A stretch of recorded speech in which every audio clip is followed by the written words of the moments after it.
আসসালামু আলাইকুম রহমতুল্লাহ।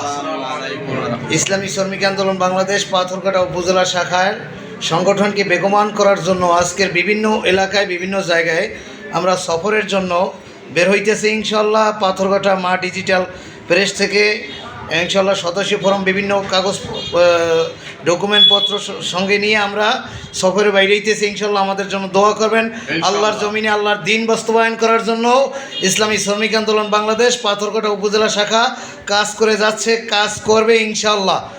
কাজ চলতে থাকবে, কি হোক বা না হোক এটা আল্লাহ তাআলা বুঝবে, কিন্তু চেষ্টা আমাদের চলতে থাকবে ইনশাল্লাহ। যত বাধা ঝড় তুফান আসুক না কেন, ইসলামী শ্রমিক আন্দোলন বাংলাদেশ পাথরঘাটা উপজেলা শাখা আল্লাহর জমিনে আল্লাহর দিন বাস্তবায়ন করার জন্য ইসলামী আন্দোলন বাংলাদেশের ডানে থাকবে, বামে থাকবে, সামনে থাকবে, পিছনে থাকবে। আমাদের কাজ চলতে থাকবে ইনশাল্লাহ।